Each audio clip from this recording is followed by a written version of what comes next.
El Marden es el que estaba buscando.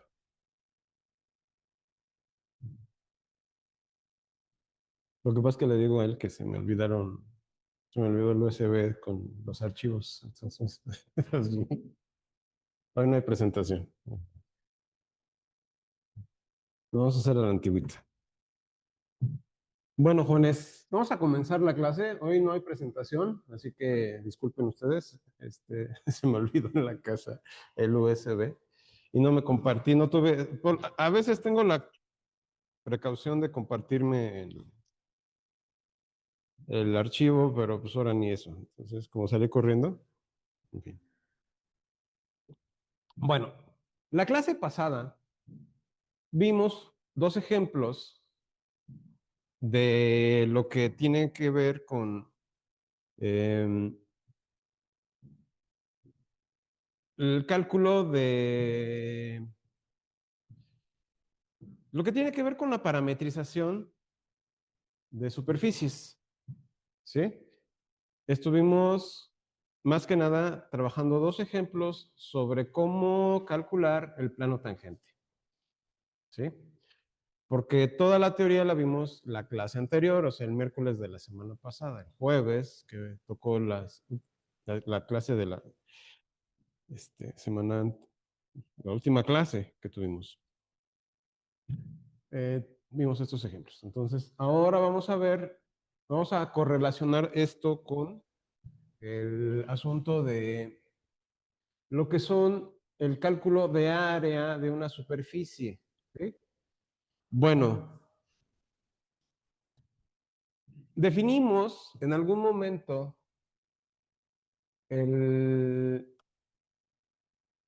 la superficie con una función definida por phi, ¿sí? Que va a estar definida en D, que está en R2, ¿sí? A R3, ¿sí? O sea, la imagen está en R2, perdón, en R3, y el objetivo de esto era precisamente que, pues, si no podemos vislumbrar todas las funciones, o todo el tipo de superficies continuas y acotadas que hay en un determinado espacio, ¿sí? No las podemos representar con funciones escalares, porque muchas de estas superficies tienen pliegues, ¿sí? Y esto provoca que no podamos, pues, hacer uso de la definición de función en términos de lo que es una función de R2 en R, ¿no? Para ver una superficie en R3. Vamos a simplificar un poco, ¿sí? Ahora, las funciones escalares, que son funciones de R2 en R, estas son un caso particular de este tipo de funciones, ¿sí?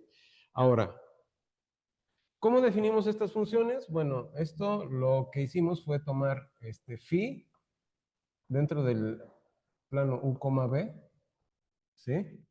Y las imágenes iban a estar determinadas por X de U, B, Y de U, B y Z de U, B. Esto lo vimos en la clase pasada.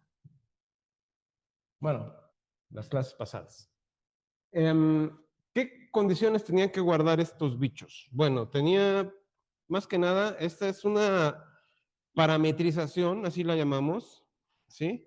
De lo que definimos como la superficie S. Esta superficie S obviamente está definida por la imagen de phi, ¿no? En D. ¿Sí? Esto es algo que estuvimos trabajando. Además, determinamos que una superficie, o sea, que esta superficie S es suave.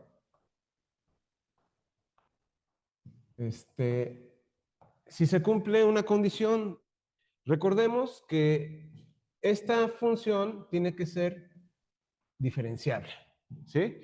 Y además, esas derivadas parciales tienen que ser continuas.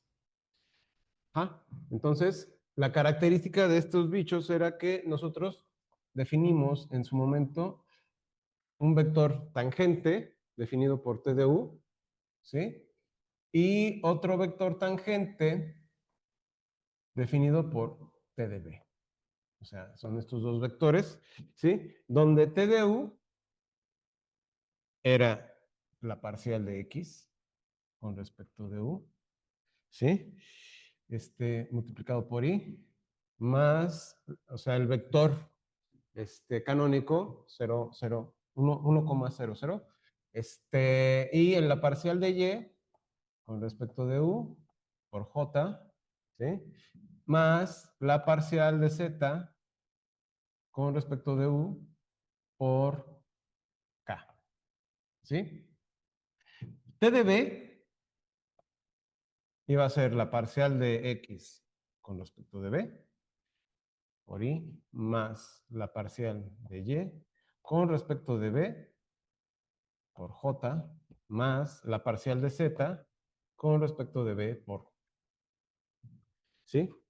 Entonces, eso nada más es como un pequeño repaso de todo esto que ya vimos, ¿no?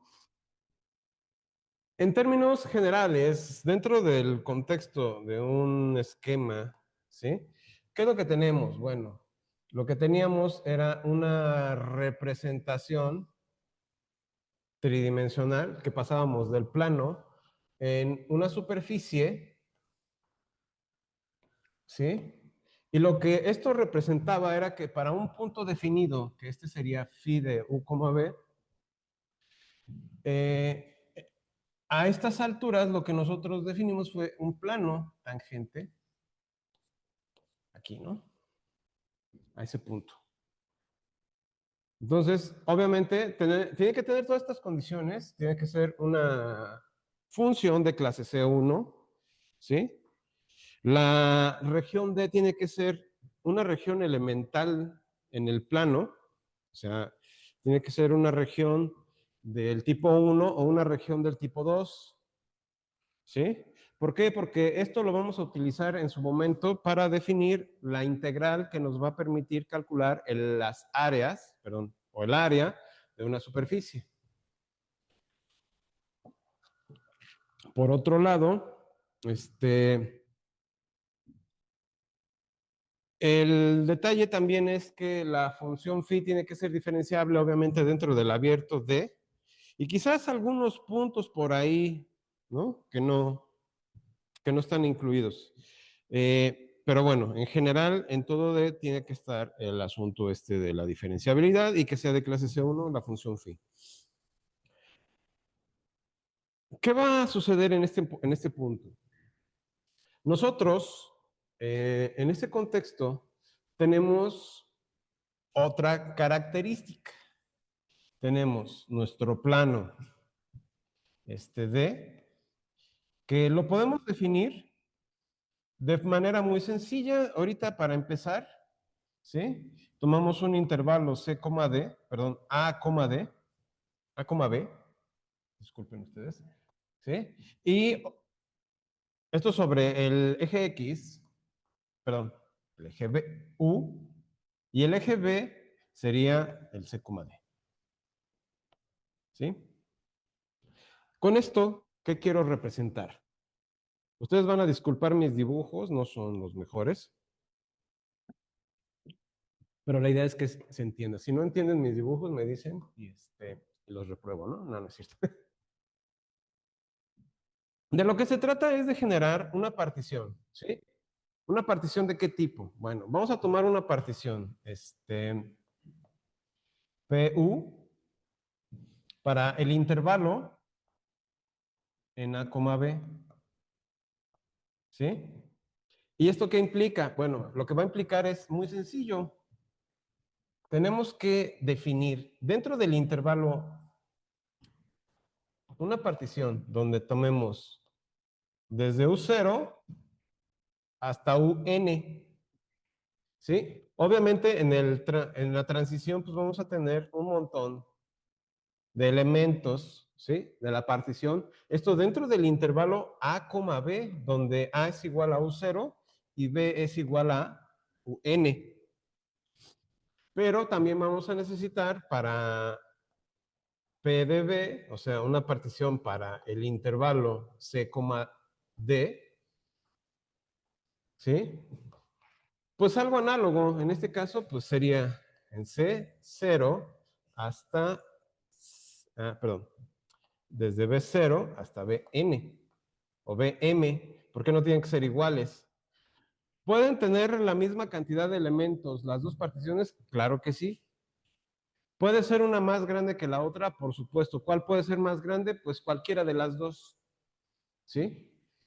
Pueden ser homogéneas las dos, por supuesto. Una nada más, por supuesto. Esto no va a garantizar que la partición sobre la superficie sea homogénea, ¿sí? Eso quiero que les quede claro.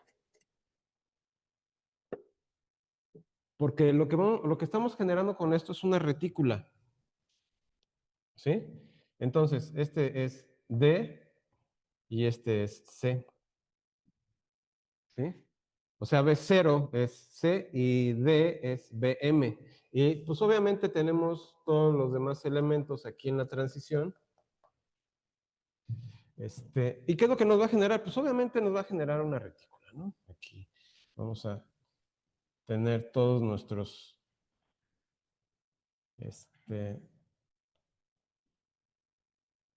no quedan exactamente igual, pero se va a generar una retícula más o menos de este tipo. Obviamente esto es para en particular para esta región D, que es un rectángulo, ¿no? Puede ser un cuadrado, puede ser un cuadrado, no en todos los casos. Normalmente para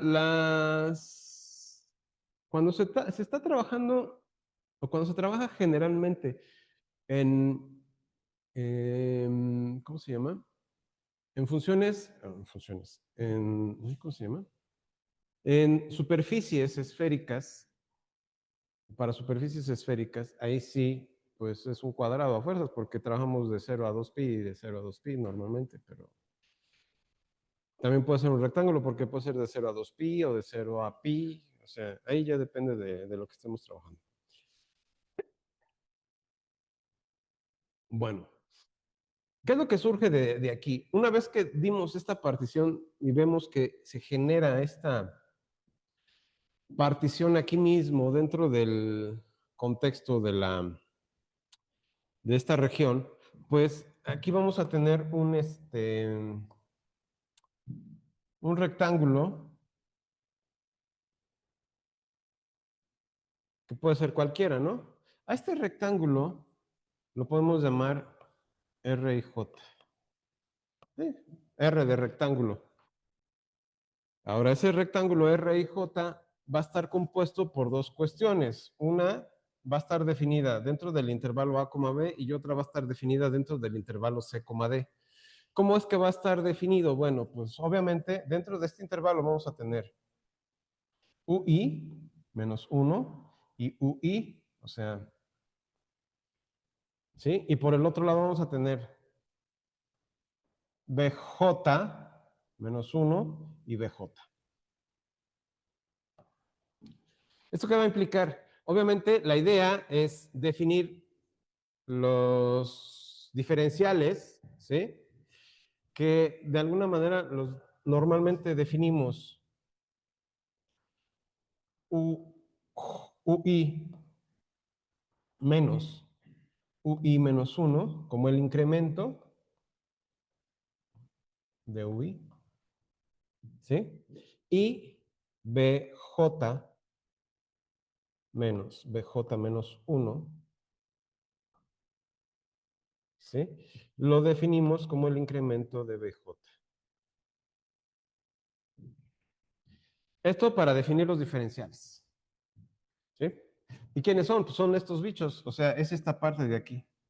Este sería el incremento de BJ y este de aquí sería el incremento de UI. ¿Sí? ¿Y esto para qué? ¿Para qué creen que nos sirve?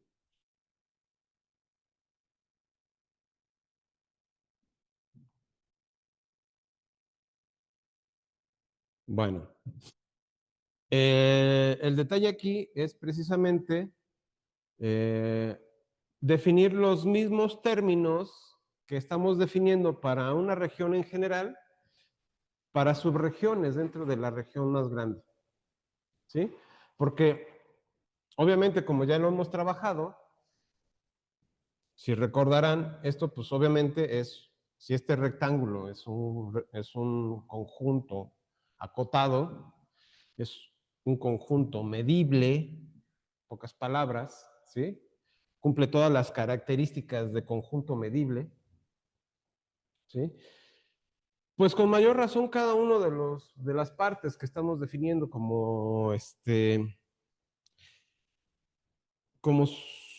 subconjuntos ¿no?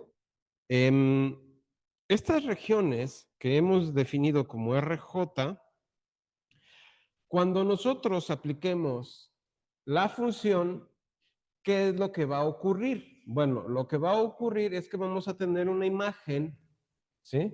Déjenme pasarme a otro. ¿Hasta aquí alguna duda? ¿No? Ok. Bueno, entonces, vamos a pasar. Entonces, tenemos, aquí voy a hacer el dibujo, pero ya no me voy a concentrar nada más en la parte del rectángulo R y J, ¿sí? Ese es mi rectángulo, R y J, ¿sí? Recuerden, este es el incremento de UI y este es el incremento de BJ. Una característica principal, una característica que se desprende de aquí luego, es simplemente que el área de este rectángulo está definida por el incremento, o sea, por el producto de estos dos bichos. O sea, el incremento de UI por el incremento de UJ. ¿Sí? Esto es igual al área de, o más bien así, el área de R y J.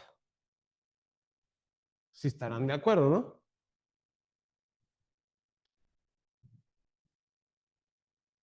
Simplemente tomamos el producto de estos dos bichos. Ahora, esto va a ser importante.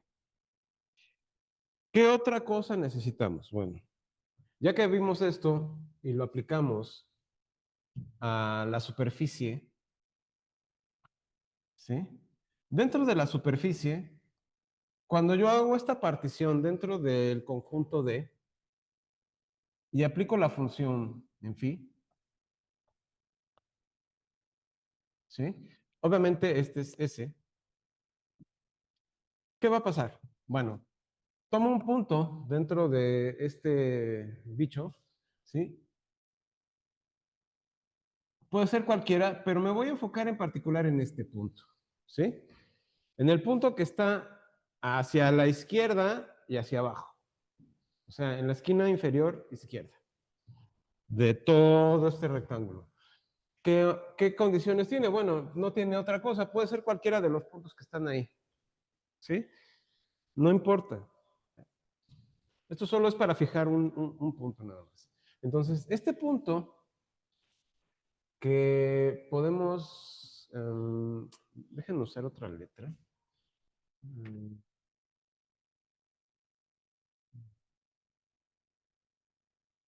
Déjenme usar, vamos a usar alfa. Déjenme usar alfa de IJ.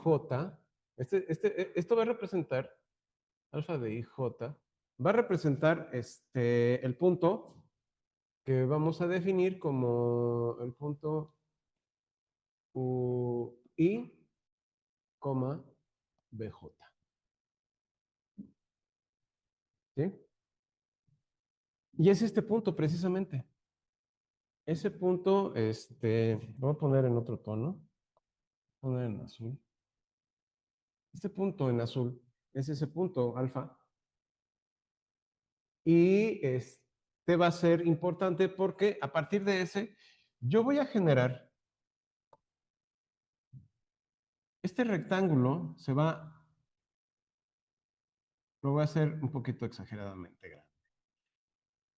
Se va a generar como un parche en la superficie, ¿sí? Pero obviamente esto está lleno de rectángulos de ese tipo, ¿sí? Entonces, supongamos que en este caso es, no necesariamente tiene que ser el mismo de la izquierda hacia abajo, podría ser este, ¿sí? Este de aquí. Ahora, todo este rectángulo obviamente va a ser el mapeo de phi en R y J. O sea, es todo ese parche, ¿sí? ¿Y qué va a representar esto? Bueno, tiene una cualidad. Si yo me fijo en los puntos, y cuando digo me fijo en los puntos en general, yo me fijo en este punto que está dado por UJ, aquí le voy a poner beta de IJ, ¿sí? ¿Y quién va a ser beta de IJ? Puede ser el de arriba, puede ser el de al lado, ¿sí? O puede ser el que esté en diagonal. O sea, no hay una selección así en particular. Esto está más esquematizado dentro del contexto de las notas que les voy a pasar al rato. En este caso, aquí voy a tener que sería U y J menos, más 1. Bueno, no es cierto, ¿no? Más bien bueno, bueno, sí, lo voy a poner así, no importa, es lo mismo. Todo soy J más 1, porque ya definí como como UJ, bueno, ahí está, y BJ, ¿no? Este sería BJ, y tiene que ser BJ, ¿por qué? Porque me estoy poniendo aquí, ahora. En el otro caso, que voy a definir como gamma de IJ, o sea que sería el tercer punto, pues me fijo en este de aquí. ¿Ese quién es? Pues es U de J, perdón, UI de BJ más 1. ¿Sí? Y el último, pues eres este bicho, que en este caso sería delta de IJ, ¿sí? Que sería igual a UJ más 1, UI más 1, perdón, y BJ, ¿no? Más 1. Ay, qué calor.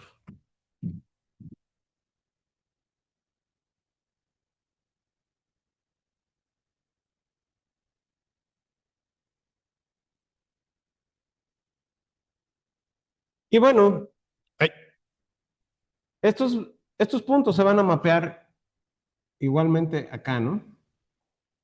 Ya no escribo más para no atosigarlos con tanta escritura. Pueden relacionarlos como quieran, ¿sí? Pero si vamos de aquí a acá, pues obviamente podría ser de aquí a acá, ¿sí? Este vector. Y podría yo trazar este vector de aquí a acá. Pero eso me dice poco, porque lo que necesito realmente en este caso es ejemplificar una situación donde yo pueda marcar un vector, que ya sé cuál es, que es el vector tangente, y otro vector que también, bueno, que es el vector tangente en U y el vector tangente en B. ¿Sí? O sea, T de U y T de B ya los definimos atrás. ¿Sí? Y pues estos bichos, obviamente, déjenme ponerlo con otro tono, que me van a que estar algo así. Voy a generar algo así. ¿Y esto qué implica? Bueno, pues esto implica que de alguna manera de aquí yo puedo generar un paralelogramo. ¿Sí? ¿Qué características tiene que tener TDU y qué características tiene que tener TDB? Para que sea realmente un paralelogramo asignado a este parche, ¿sí? Que es Q de R y J, lo que yo necesito que este paralelogramo tenga es precisamente TDU por el incremento, o TDUI por el incremento de UI, ¿sí? O sea, para restringirlo exactamente en las proporciones más o menos en correspondencia con el parche, ¿sí? O sea, en correspondencia más o menos con este vector. Por el otro lado, el otro vector, que sería T de BJ, ¿sí? Por el incremento de BJ, es exactamente análogo.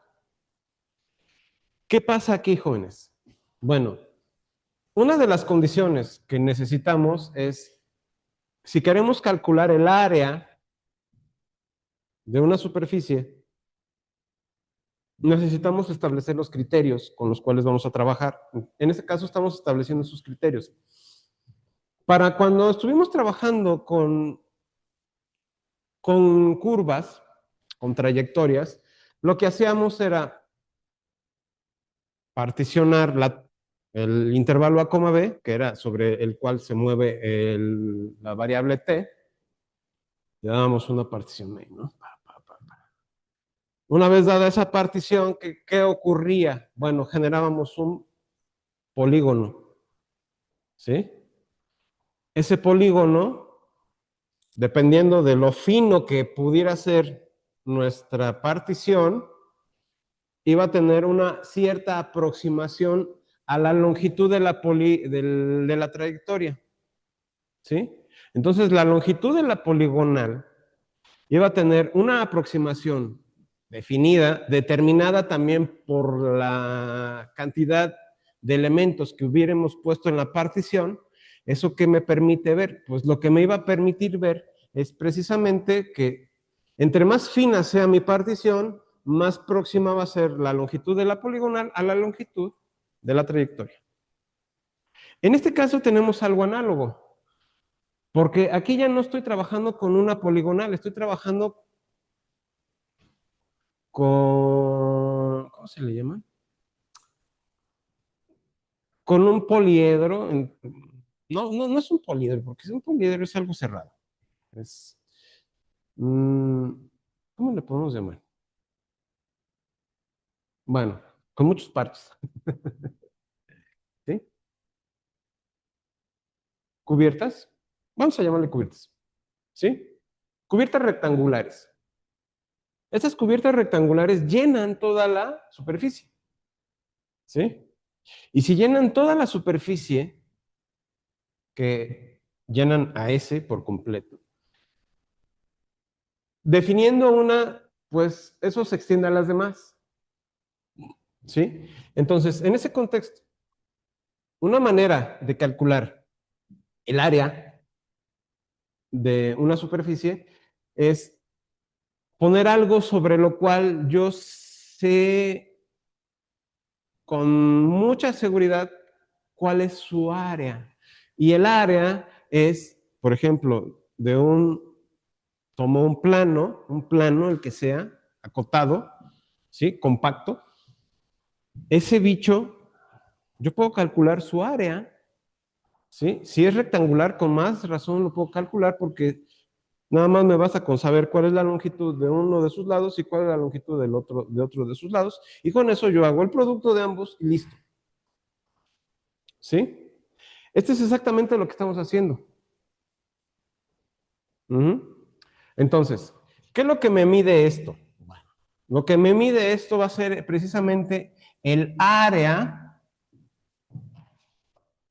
del rectángulo, que lo puedo llamar phi de RJ.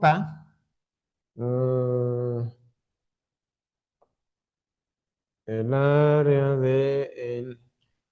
lo voy a poner así, phi de P de RJ, que es la P representa el polígono.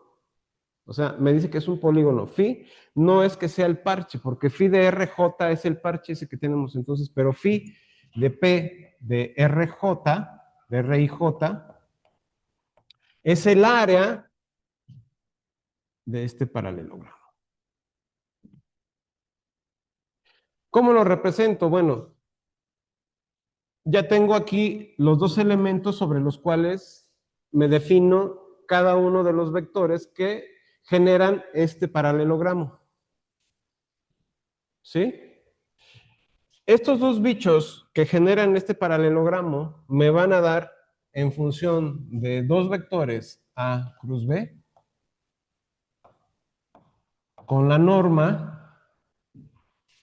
del producto vectorial de dos vectores. Esto pues es simplemente que lo puedo ver como la norma de A por la norma de B por el coseno de teta, bueno, de phi, en este caso, donde phi es el ángulo de los dos bichos estos. Este es B y este es phi. ¿Sí? ¿Pero qué representa esto? El área de ese paralelogramo, base por altura. ¿Sí? Eso se demuestra en geometría, de hecho. Eh, Teniendo eso, pues lo aplico aquí. Ya sé quién es el vector, bueno, ya sé este lado, este es TDU y J, TDU por el incremento de I, y esto va a ser así. Ujú. Pero obviamente, esto lo único que me representa es el vector normal.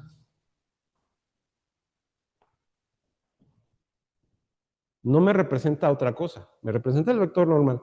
Pero si yo lo pongo con el módulo o la norma de, en términos vectoriales, ¿esto qué representa? Pues representa esto. ¿Sí? El área de S de IJ. Entre más o menos, ¿no? Aproximadamente. Porque no es el área realmente del parche, es el área del paralelogramo. Pero entre más fino sea mi partición, o sea, mientras más fina sea la partición que yo tengo sobre el intervalo A, B y sobre el intervalo C, D, entre más elementos yo ponga sobre esos dos bichos, el área de ese paralelogramo va a ser más próxima al área de ese parche. Y cuando yo sume todos esos parches, ¿sí? Voy a tener el área aproximada de ese. ¿Sí? Entonces, esto pues obviamente me va a generar la norma de T de UI cruz T de BI por el incremento de UI, el incremento de BJ. ¿Sí?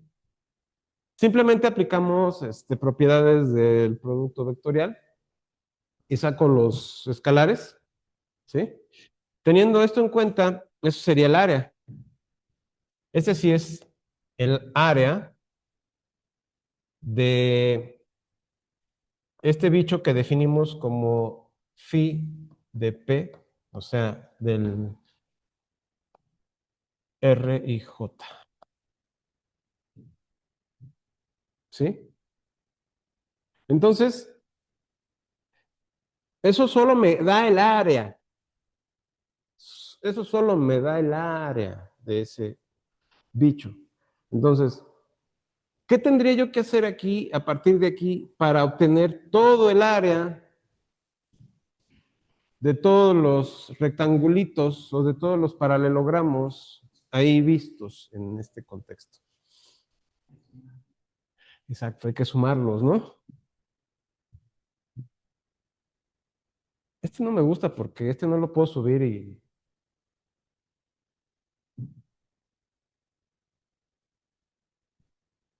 aquí se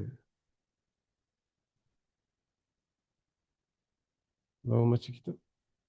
Mm, mm, no, es que, a ver, aquí en ajustes. Mm, vamos a dejarlo así, no importa. Vamos a poner otro. Este,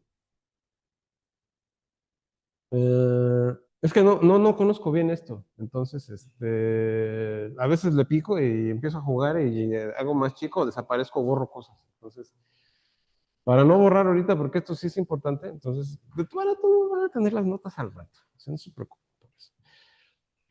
Bueno, a ver, teniendo esto, ahora sí, ya vimos que teniendo la norma de T de UI, producto vectorial de T de BJ, ¿sí? Por el incremento de UI por el incremento de BJ, ¿sí? Necesitamos una suma, ¿no? Que en este caso sería la suma de J que va de 0 a M, que es de dónde a dónde va la partición que tomamos para B, o sea, dentro del intervalo C, D. Tiene que ser así porque está afectando a los valores que están determinados por esa partición, que son todos los términos en B, ¿sí? O dentro de ese intervalo, ¿no? Y los valores de la suma que va de I de 0 a N, ¿sí? En ese contexto, lo que tenemos aquí es el área. No, tenemos el área, ay, ¿cómo se llama? Es que ahorita no recuerdo, tiene un nombre. Es el análogo a la poligonal, pero no tiene, no, ahorita no me acuerdo. Bueno, no importa. Ah, lo voy a poner, ¿cómo lo?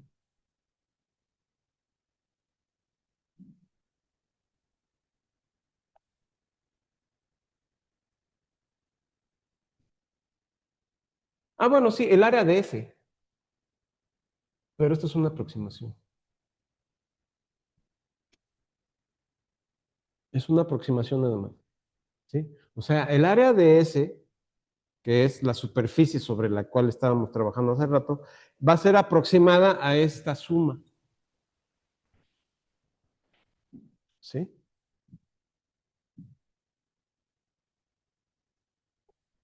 Déjenme beber un poco de agua porque ya se me acabó el café.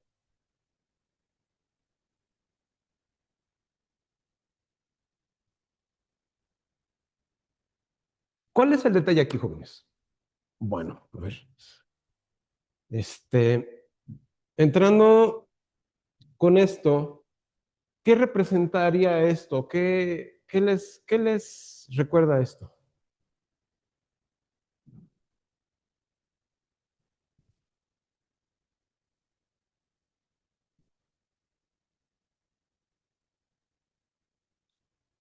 Exacto, no se parece.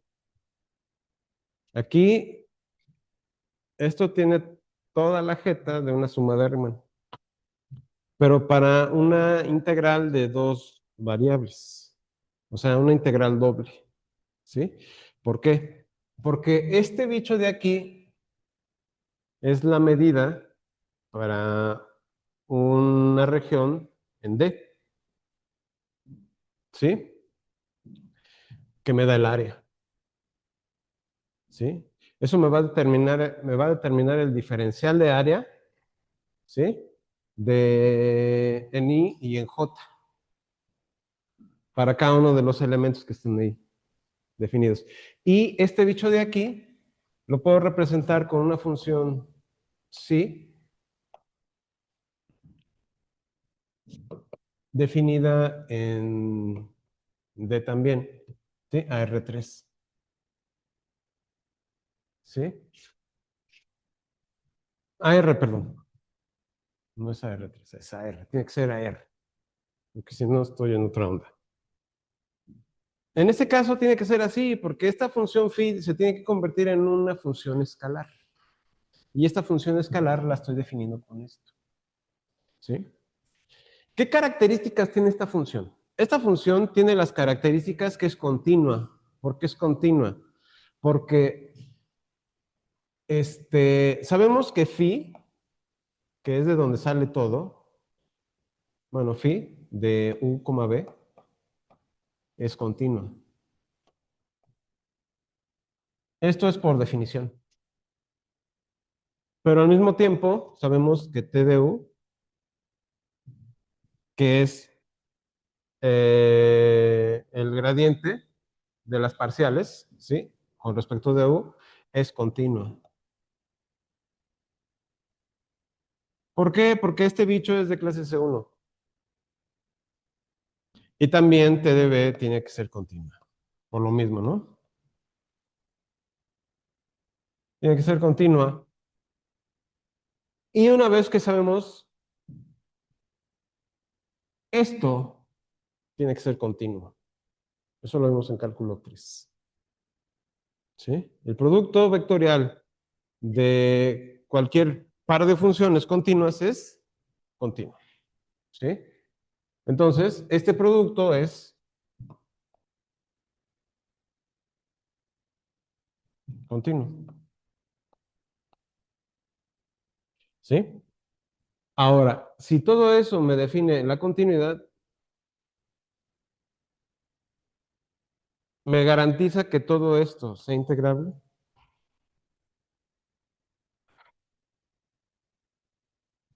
Esto está definido dentro del abierto D.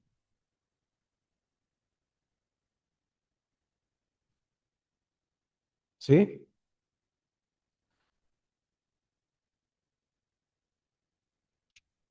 ¿Dónde podría no ser? ¿Dónde no podría ser integrable necesariamente?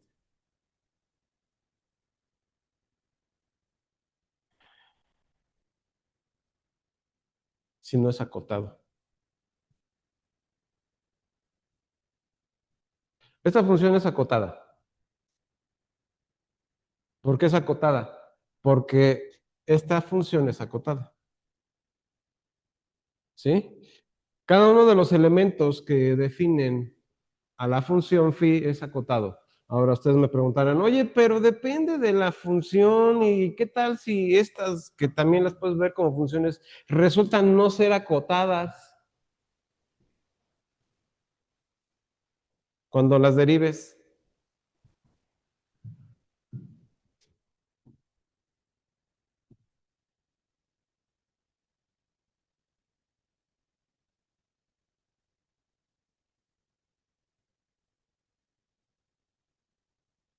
Si este bicho es medible,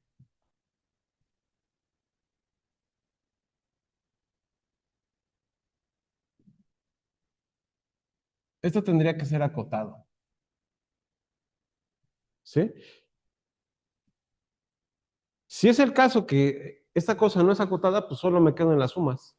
¿Sí? Y esta cosa puede diverger tal vez. ¿Sí? Pero si cumple con esa condición de que es acotada, entonces es integrable. ¿Sí está claro? Si no es acotada, no es integrable. Bueno, es integrable, pero con integrales impropias. ¿Sí? Que vamos a ver si podemos ver al final. Pero bueno, entonces, si este bicho es acotada, ya está. Es continua, es acotada, la función es integrable.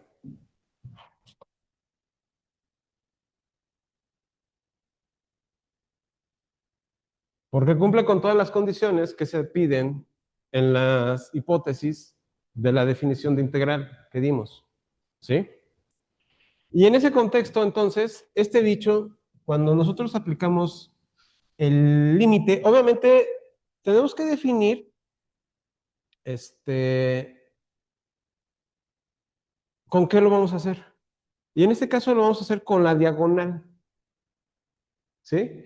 A ese bicho lo definimos como la finura de la partición, o la norma de la partición, como vienen en algunos textos, ¿no? Entonces, nosotros lo podemos llamar la finura de P, ¿sí? De nuestra partición P. La partición P va a estar dada en términos del producto cruz de la partición en A, B y en la partición de C, D, ¿sí? Entonces, es la finura de la partición en P y esta tiene que tender a cero, ¿sí? Tiene que tender a cero porque entre más fina sea la partición en ambos casos, pues más chiquito tiene que ser mi paralelogramo. Entonces esos paralelogramos tienen que tender a cero,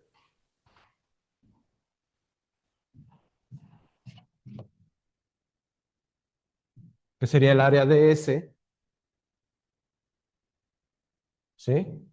Esto pues simplemente va a ser definido por la integral doble de A en B, de C en D, de la norma de T de U cruz T de B, por el diferencial en U y el diferencial en B. O el diferencial de área.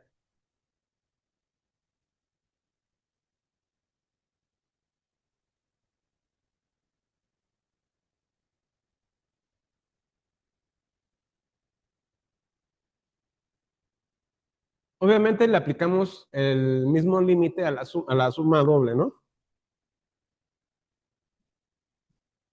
Y si es acotada esta función,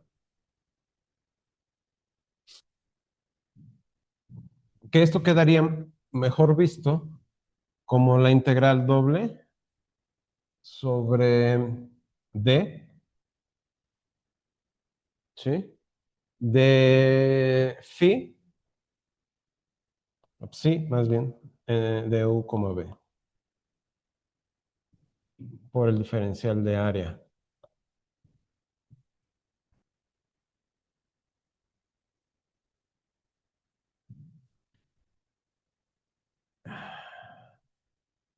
Bueno, con esto nosotros definimos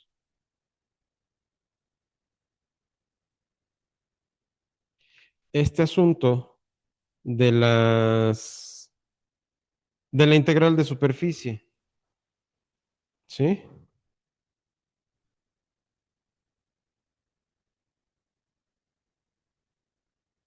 Ahora, aquí hay algo que ya nos puede crispar los pelos, ¿no? ¿Por qué? Porque hasta ahorita, pues todo se ve muy bien. Pero ¿qué pasa cuando nosotros queremos calcular ya queremos calcular el área, ¿sí? Pues tenemos que ver de qué estamos hablando cuando estamos pensando en la función phi, sí, perdón, o sea, en este bicho. ¿Por qué? Bueno, vamos a ver por qué. En este contexto, T de U cruz T de B, ¿sí?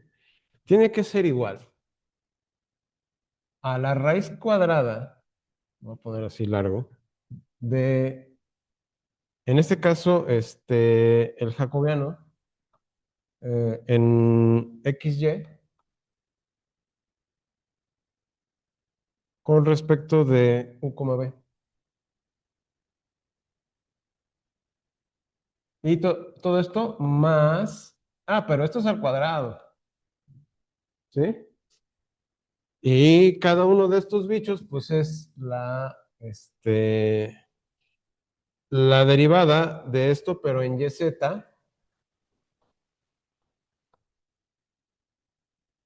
¿sí? O sea, la matriz jacobiana, en este caso, ¿qué es el determinante? ¿Sí? Porque si no, no funciona. ¿Qué es el determinante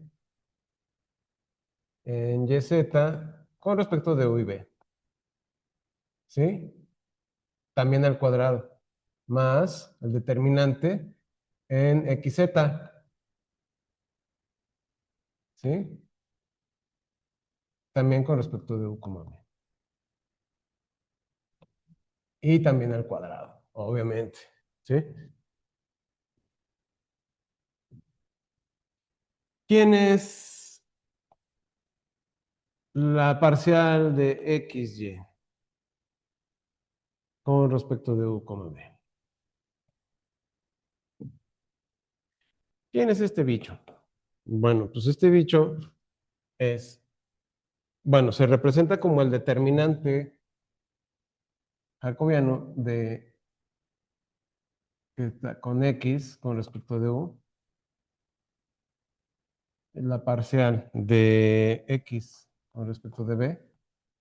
Disculpen déjenme borrarlo. Ahí está. La parcial de X con respecto de U, la parcial de X con respecto de B, la parcial de Y con respecto de U y la parcial de Y con respecto de B. Eh, una vez visto esto, pues ya se podrán imaginar el bicho que va a salir ahí, ¿sí?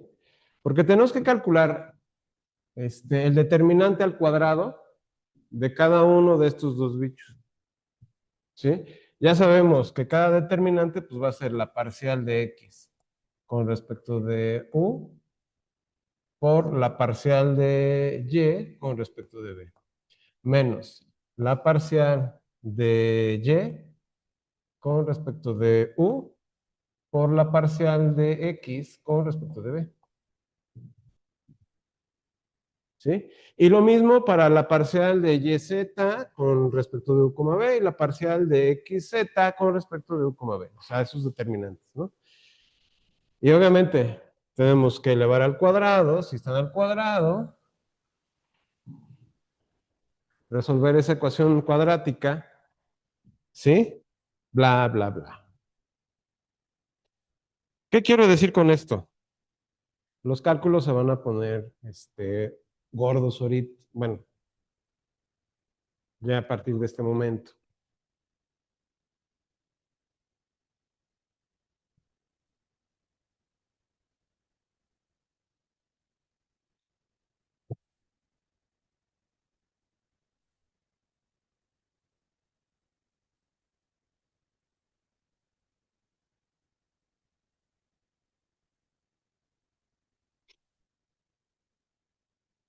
Yo creo que esto se ve mejor con un ejemplo, ¿no?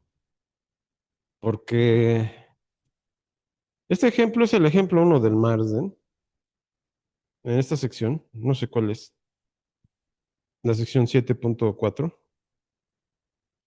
por si la quieren buscar. Entonces, ¿qué es lo que dice? Bueno, sea la región D, sea D, así lo voy a poner, que va a ser la región definida por los puntos en U, B, ¿sí? Donde, más bien, que va a ser R teta, ¿sí? Perdón, vengo con la línea, es R teta, y donde R va a estar dentro del intervalo 0,1, ¿sí? Y teta va a estar dentro del intervalo 0,2pi.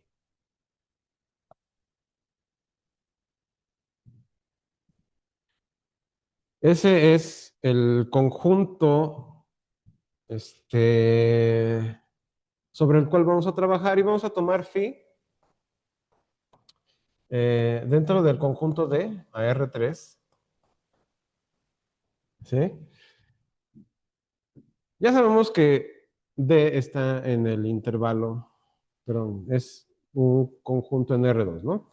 En ese contexto, esto es un rectángulo, ¿sí? Si lo vemos de esta forma, estamos hablando, en el caso de R teta,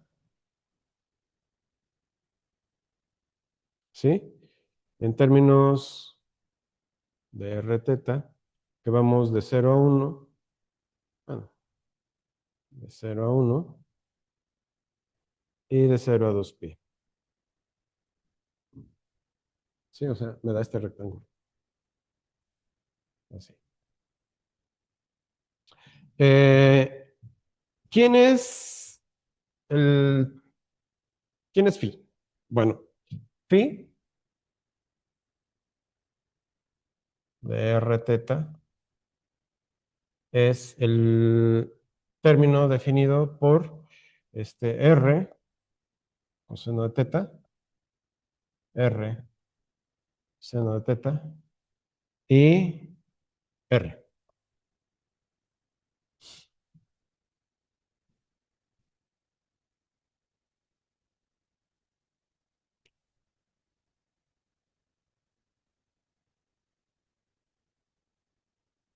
Bueno, la idea aquí es calcular el área de esta bueno, de la superficie parametrizada por este bicho,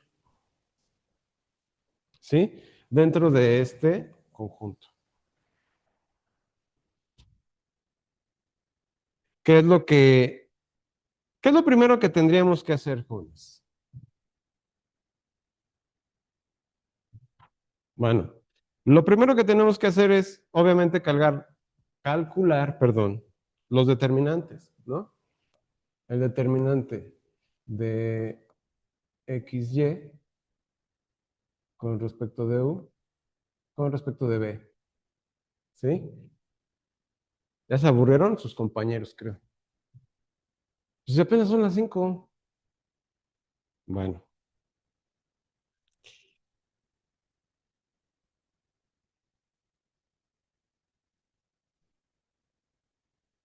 ándale. Ahí está. Este, ¿Quiénes son las derivadas parciales aquí, jóvenes? A ver, recuerden, era la parcial de X con respecto de U, la parcial de X con respecto de B, ¿sí?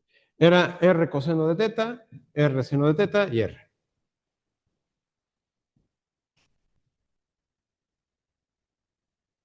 Primero derivamos, en este caso, si tenemos R teta, en este caso sería R teta, ¿no?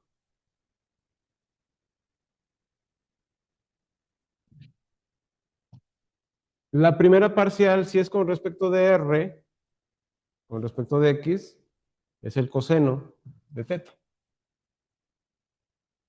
En el otro caso, va a ser con respecto de teta. Sería menos el seno, menos R seno de teta. ¿Sí?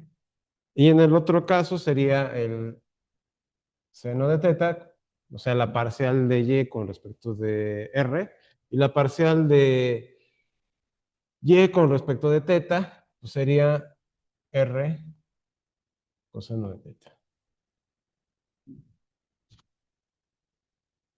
Ese ya lo hicimos. ¿Quién es? R, ¿no?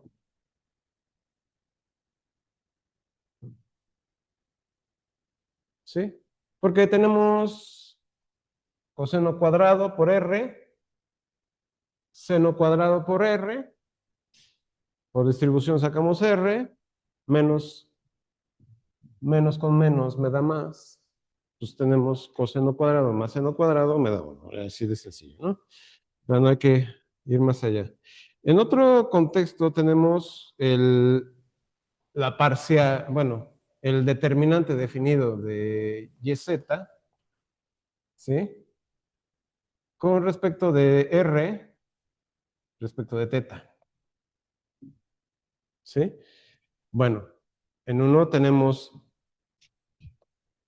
en este caso tendríamos R seno de teta, R, ¿sí?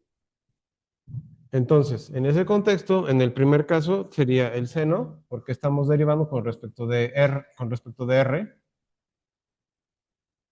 perdón, el seno de teta. En el siguiente caso sería R coseno de teta, ¿sí?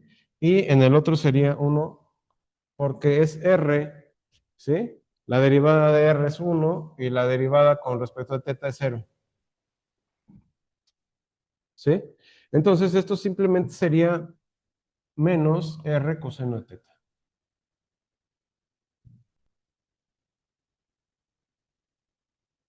¿sí? Y por último, la parcial de,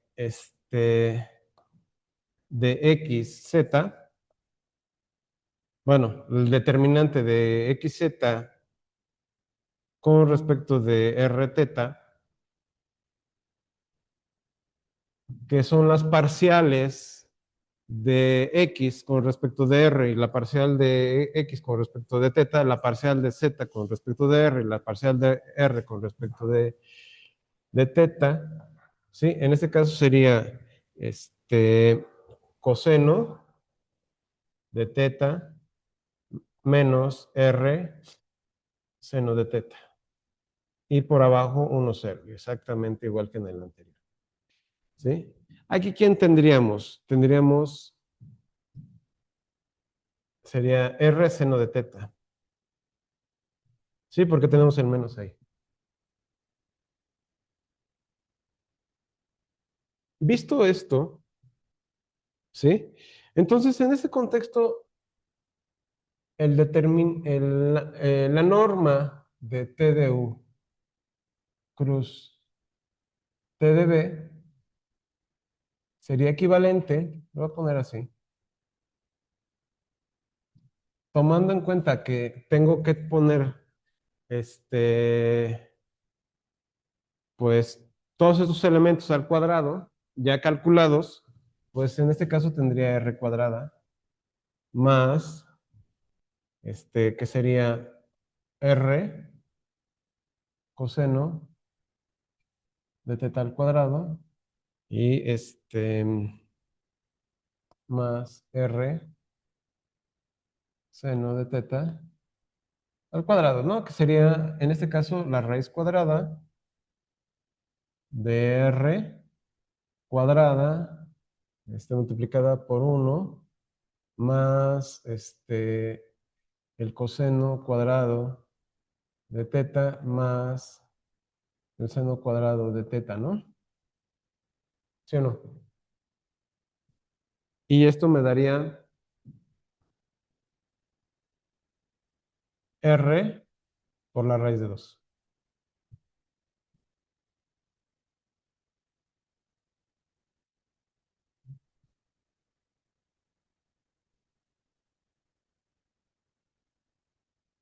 Coseno cuadrado más seno cuadrado me da 1 más 1 me da 2. Y la R cuadrada, pues, sale del radical.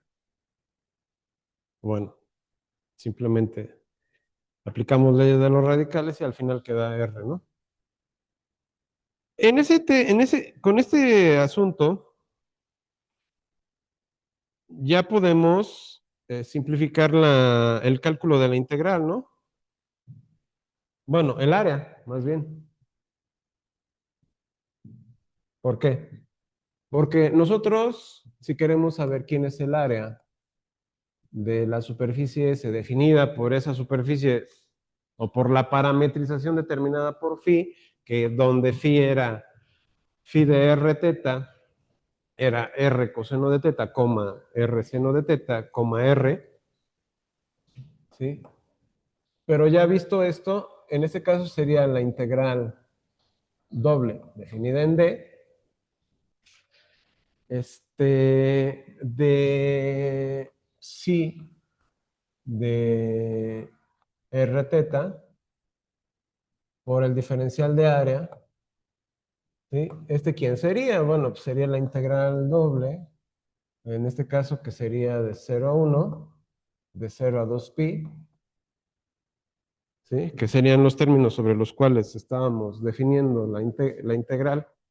Em, y este, mm, bueno, en este caso sería la norma de t de r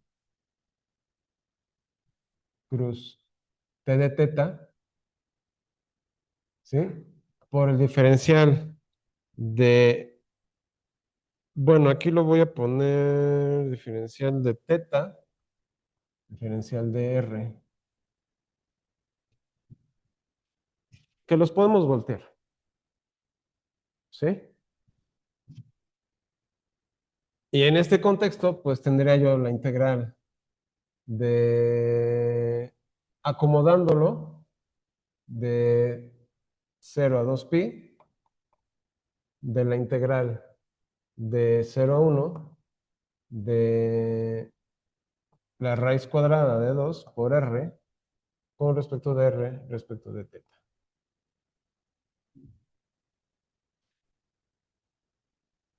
¿Sí?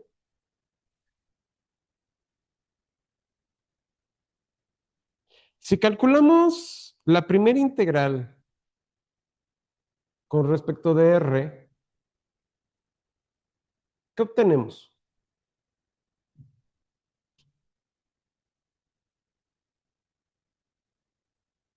Raíz cuadrada sobre 2 de teta, ¿no? Que en este caso sería la integral de 0 a 2pi de raíz de 2 sobre 2 con respecto de teta. Que podría ser exactamente lo mismo que, recordando esto, la integral que va de 0 a 2pi de 1 sobre raíz de 2 por el diferencial de teta, ¿sí?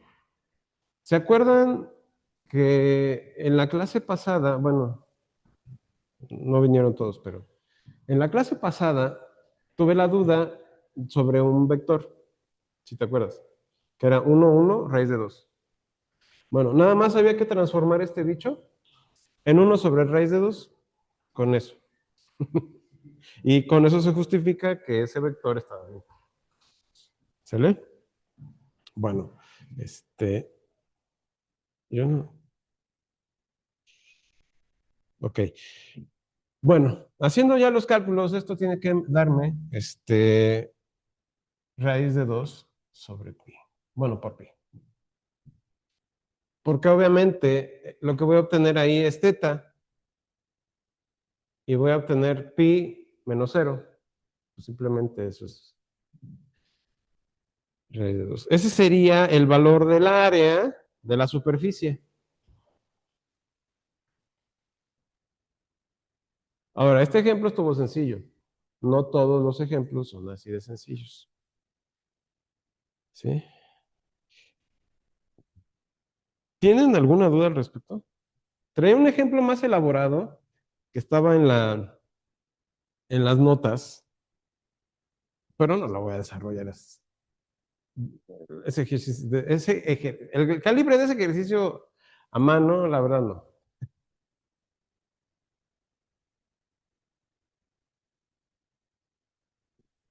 Y era el hecho de calcular la cantidad de impermeabilizante que necesita el domo del Observatorio Astronómico Nacional. Y se llega a que necesitamos más o menos 42 litros de impermeabilizante.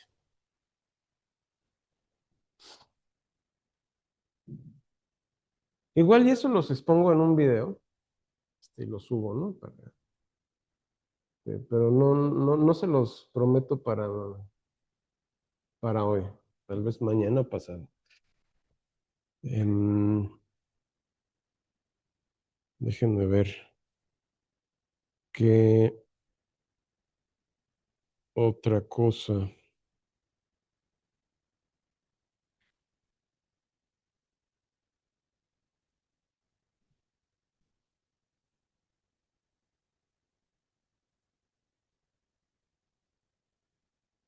Bueno, hay más ejemplos aquí, pero hay otra cosa que quiero tocar,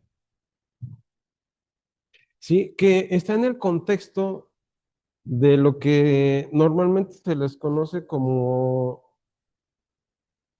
el cálculo de el cálculo del área de una superficie de revolución. Vamos al descanso, 5 minutos, ¿sí? Y le damos, ¿no? Si me dejan descansar tantito la garganta, porque, bueno, ahorita regresamos con esto. No se vayan, señor, jóvenes, ¿eh? Vamos a tomar una superficie S, ¿sí? Pero ahora la vamos a enfocar de tal manera que nos vamos a fijar en una superficie definida por una función escalar. Ujú. Esta superficie, obviamente ya hemos platicado que son casos particulares de las parametrizaciones. Ujú.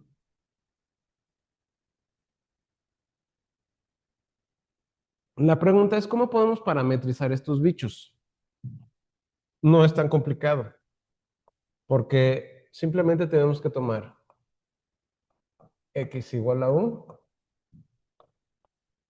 y igual a b, y z igual a f de xz, de xy. O sea, no tenemos mucho problema en este caso. Ahora, si es el caso que f es de clase C1, ¿sí? Podemos avanzar más en la dirección sobre la que estamos trabajando ahorita. ¿Por qué? Porque también me van a interesar este tipo de parametrizaciones y calcular las superficies de estas superficies, ¿sí?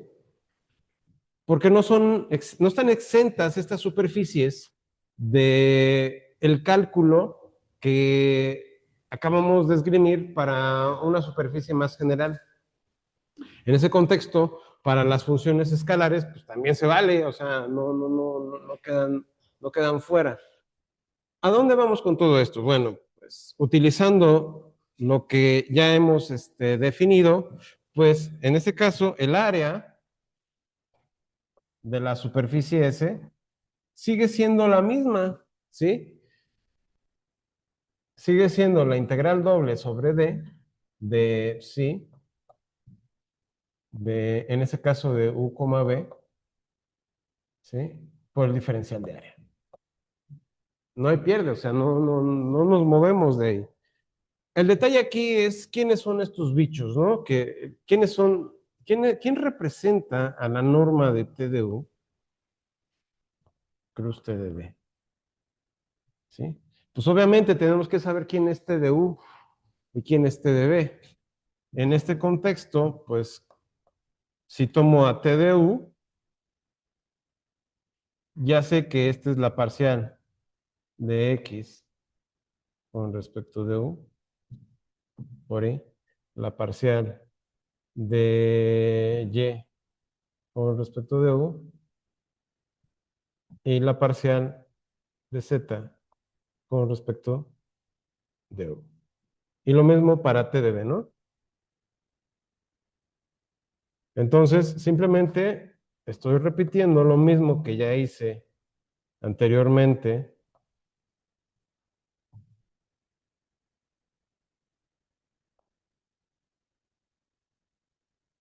La parcial de B. Y esto es con respecto de J. Y la parcial de Z con respecto de B por K.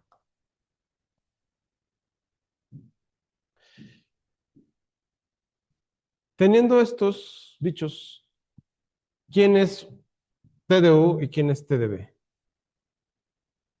O sea, ya saben, ya, Ya dimos los parámetros x igual a u, y igual a b y z igual a f en este caso sería de u, b. ¿Sí? Sería f de u, b. Entonces, para este enfoque, t de u, bueno, pues me tengo que fijar quién es la parcial de x con respecto de u. Es 1. ¿Sí? Entonces, lo voy a poner acá arriba. T de u sería i, ¿no? En el caso de y, pues es 0, ¿sí? Y en el caso de z, pues voy a tener quién?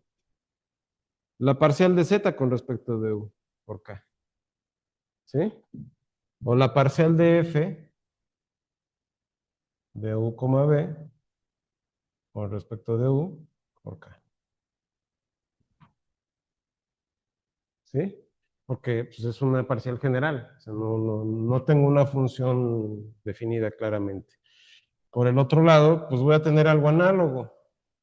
Para t de b, pues obviamente en el primer caso va a ser 0, o sea, la parcial de b, la parcial de x con respecto de b es 0. La parcial de y con respecto de b es 1.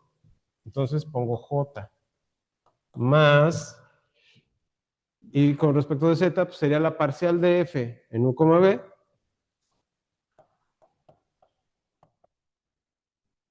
con respecto de b por k. ¿Sí? Entonces ya tengo los dos términos que necesito para saber quién es este. ¿Sí? Entonces, en este caso, lo que tendría yo es la norma de estos dos vectores, que en este caso sería,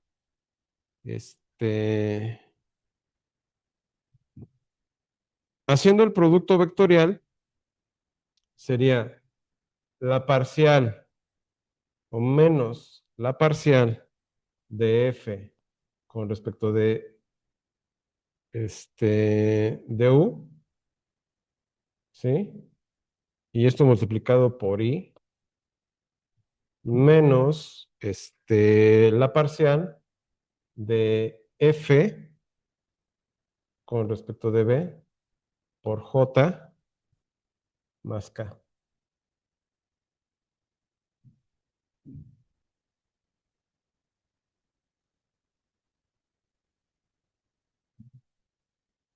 ¿Sí?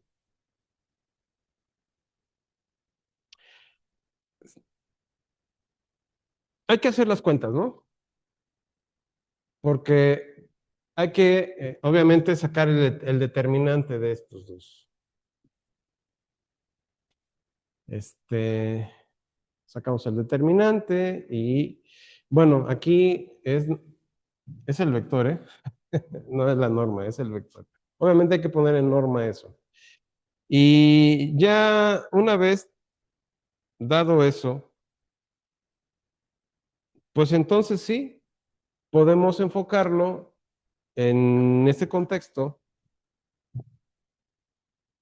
que hemos venido trabajando y entonces ya, ahora sí, la norma de TDU cruz TDB, ¿quién sería?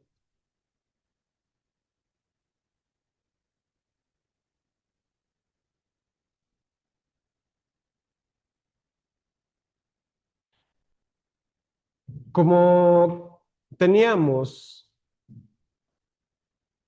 en este caso va a ser la raíz cuadrada, ¿sí?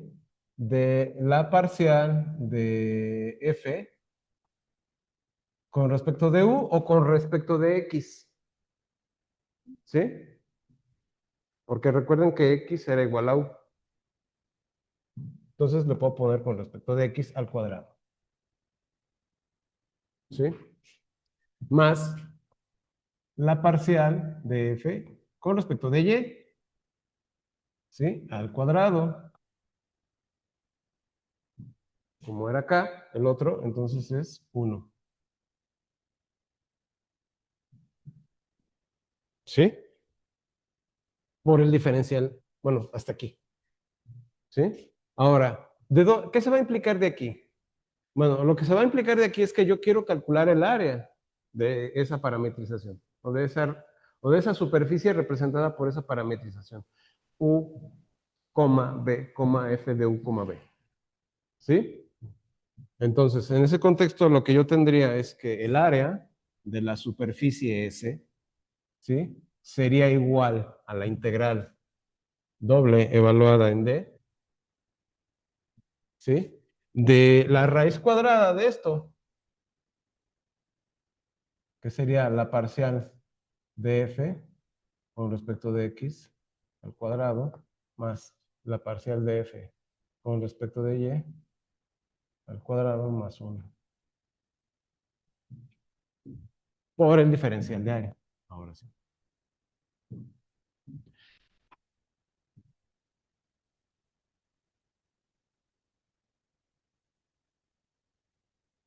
Entonces,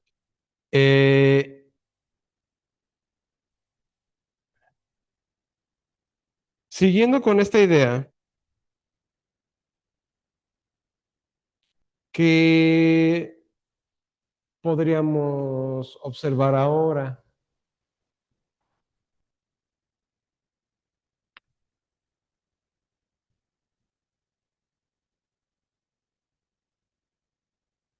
Depende de los valores sobre los cuales esté acotado D, y depende sobre los valores sobre los que esté representado F.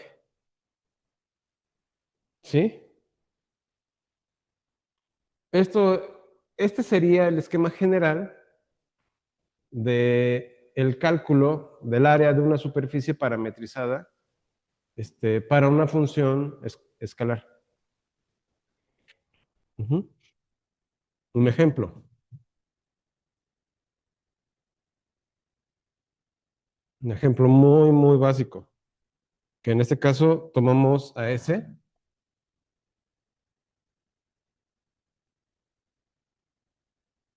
sea S definida por X cuadrada más Y cuadrada más Z cuadrada igual a 1, ¿sí? Y a este bicho le asignamos una, obviamente tomando Z mayor o igual que 0, ¿sí? Y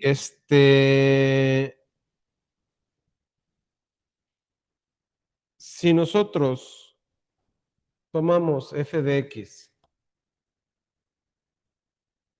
y igual a la raíz cuadrada de 1 menos x cuadrada, más bien más, bueno, sí, a ver, menos x cuadrada menos y cuadrada. Esta es la representación de una parte de la superficie, porque esta está de forma implícita. ¿Sí?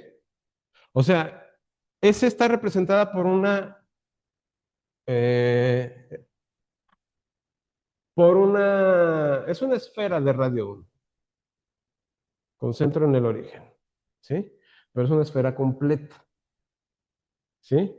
A este bicho, o sea, a esta esfera, yo la puedo parametrizar, obviamente con coordenadas esféricas. ¿Sí? Por un lado, para obtener todo el área. Pero como estamos haciendo el ejercicio para funciones escalares, entonces puedo dividirlo en dos partes. ¿Sí?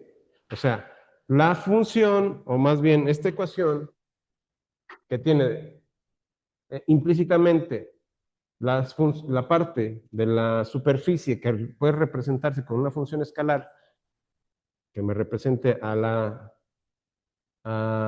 ¿cómo se llama? Al hemisferio norte, y otra parte que sería la negativa, en este caso, me representaría, si es negativo ese término, al hemisferio sur. Esta función f de xy me está representando al hemisferio norte, ¿sí? De una esfera, nada más. A este bicho yo lo multiplico por 2 y ya tengo el área de toda la superficie, ¿sí? Que es más trabajo tal vez. ¿Por qué? Porque a lo mejor si yo parametrizo con coordenadas cilíndricas, esféricas, pues a lo mejor hago un trabajo más sencillo, ¿sí? Pero bueno, el ejercicio es para este tipo de funciones, funciones escalares. Entonces, tomamos el hemisferio norte representado con una función escalar. En ese contexto, ¿sí? ¿Quién sería D?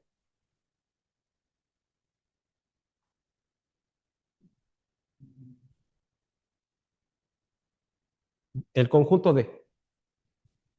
Sí, que el conjunto D es el término que está en el plano. O sea, aquí, ¿de dónde toma su fuente esta función? O sea, ¿dónde está definida? O sea, su dominio.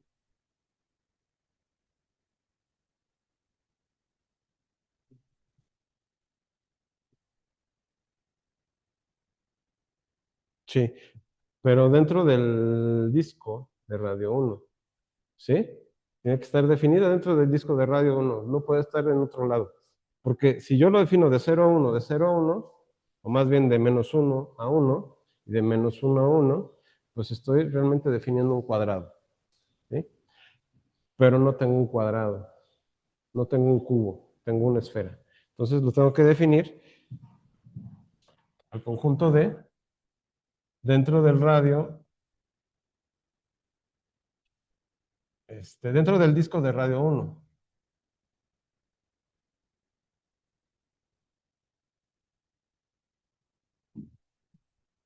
¿Sí, muchachos? Entonces, ese es mi conjunto de, está definido ahí,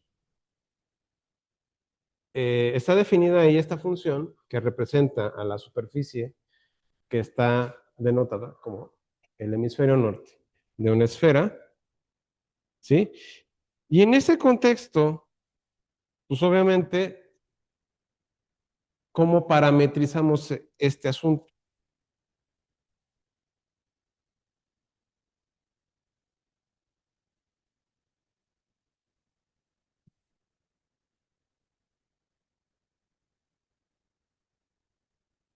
Ya tenemos todo. Tenemos la función f. Esta función f es continua. Esta función f es diferenciable, ¿sí? Entonces, pues hay que empezar a trabajar, ¿no? Porque tengo que calcular las parciales de todo esto, ¿sí? Entonces no me queda de otra más que pues, hacer la talacha. Entonces, bueno, pues va a ver, vamos a empezar. Si quiero calcular el área, que en este caso,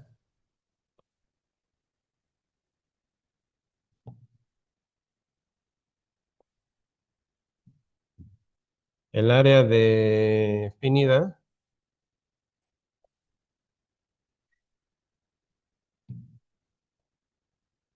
por F, ¿sí? O sea, ese que es el hemisferio norte, pues entonces tengo que empezar a calcular todos los, todo el contexto, ¿no? Bueno, pues entonces vamos a empezar. A ver, tengo que calcular la parcial de, perdón, tengo que calcular la parcial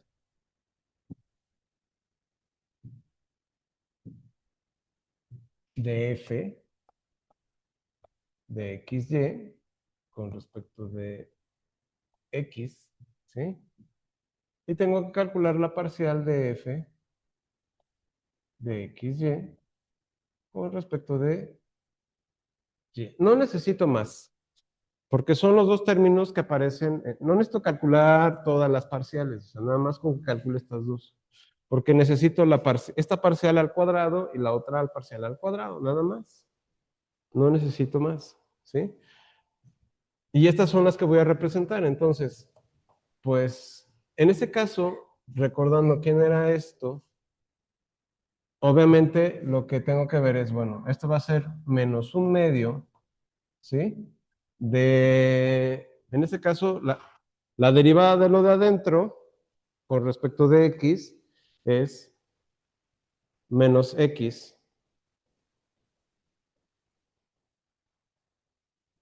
¿sí? O sea, sería dos veces x, ¿sí? Pero como está negativo, saco un medio, ¿sí? Esto sería menos... Recuerden la derivada de la raíz cuadrada de cualquier bicho, que es la raíz cuadrada, la derivada de la raíz cuadrada de u,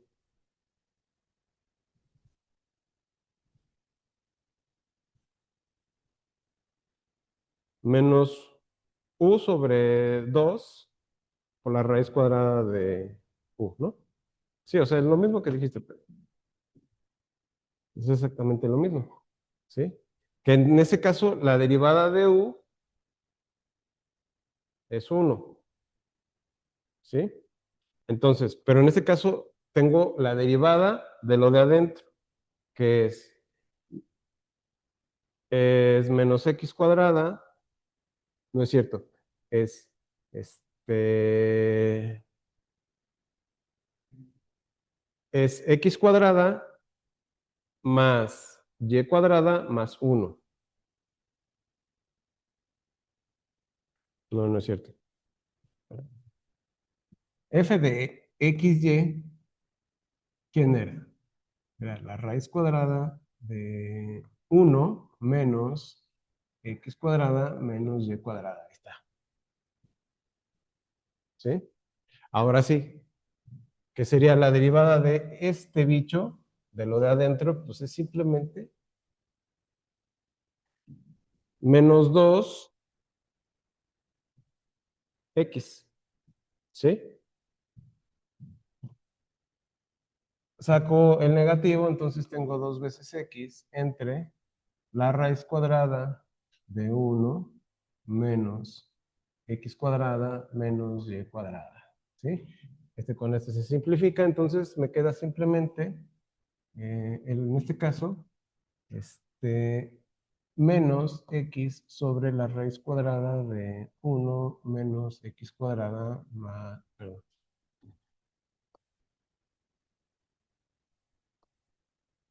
menos y cuadrada.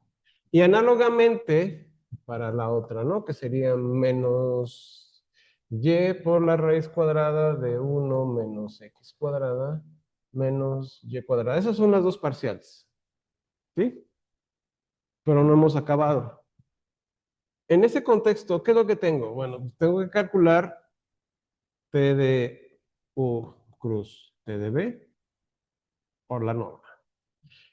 Esto obviamente ya sabemos que es la raíz cuadrada de la parcial de f con respecto a x al cuadrado más la parcial de f con respecto a y al cuadrado más 1.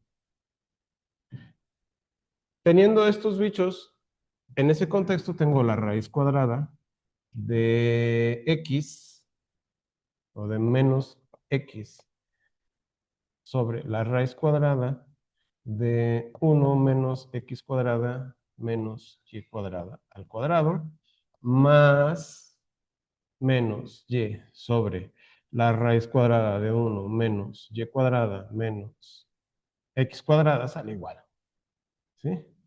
Al cuadrado más 1.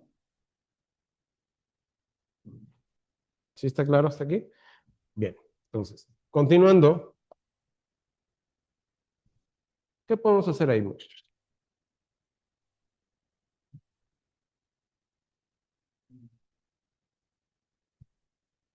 En este caso, bueno, sí, no, tenemos la raíz cuadrada de x cuadrada más y cuadrada sobre la raíz cuadrada de 1 menos x cuadrada más y cuadrada más 1.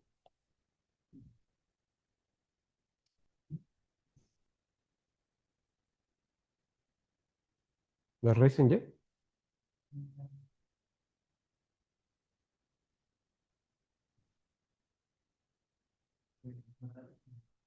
Ah, sí, es cierto, se van, sí, sí, sí, tienes toda la razón. Perdón, disculpen ustedes.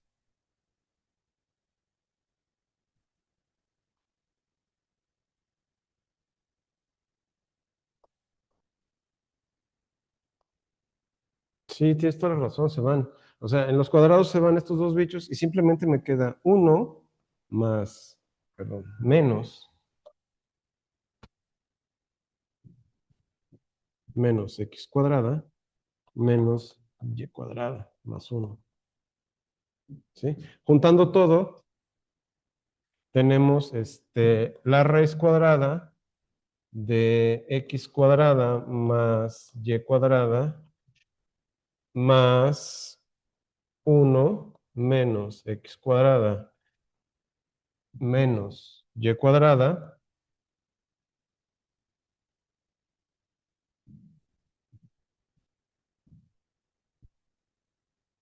Ándale.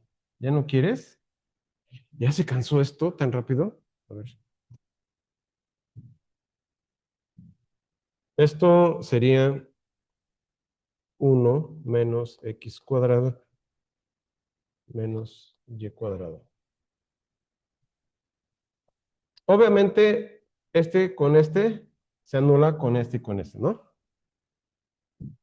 Entonces me queda la raíz cuadrada de 1 entre, que, bueno, en este caso sería, bueno, sí lo pongo así, entre la raíz cuadrada de 1 menos x cuadrada menos y cuadrada, que sería simplemente 1 entre 1 menos x cuadrada menos y cuadrada. Bueno, ya tengo todo eso. Bueno, la raíz cuadrada, perdón. ¿Sí? Y ahora, muchachos, ¿qué harían?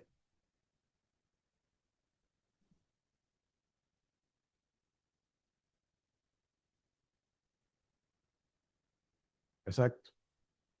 Calcular los límites de integración. Ese es el otro tema, ¿no?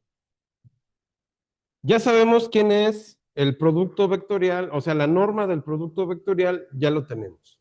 Aquí está, ¿no? Palomita. Visto esto, ahora tenemos que calcular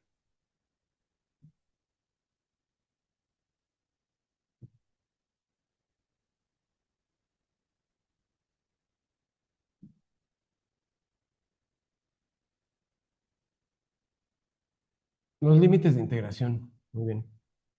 ¿Cómo calculamos los límites de integración? Bueno, sabemos que D es igual al conjunto de los XY,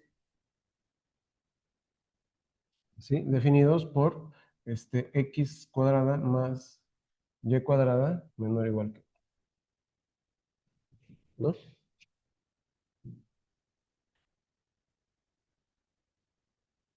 Ya sabemos de dónde a dónde va la primera, puede ser con respecto de X o con respecto de Y, va de menos 1 a 1. Y la otra, ¿de dónde a dónde?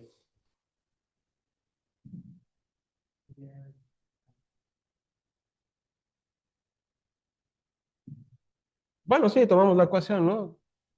Vamos a despejar Y, ¿no?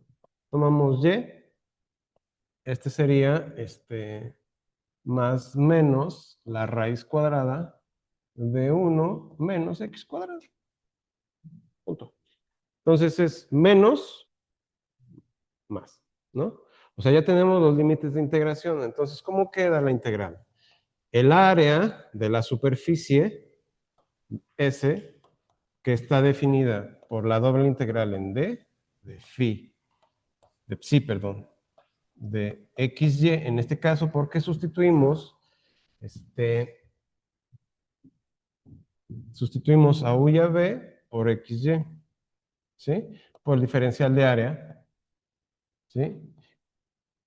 En este caso me quedaría la integral que va de menos 1 a 1, ¿sí? De la integral de la menos la raíz cuadrada de 1 menos x cuadrada por la raíz cuadrada de 1 menos x cuadrada. Entonces, ¿qué sería con respecto a 1 entre la raíz cuadrada de 1 menos x cuadrada menos y cuadrada? Por el diferencial de y por el diferencial de x.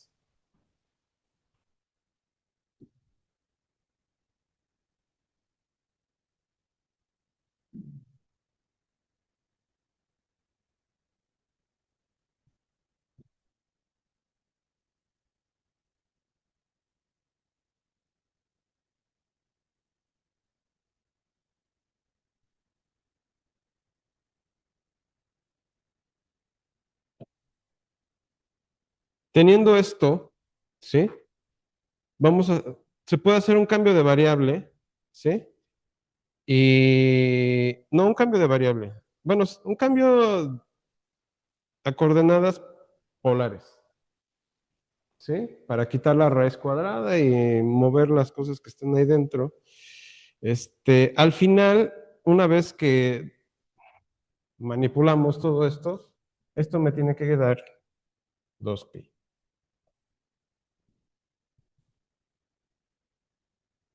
¿sí?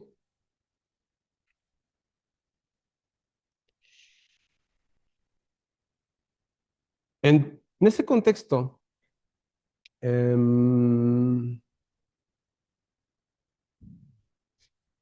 pueden dar cuenta que ya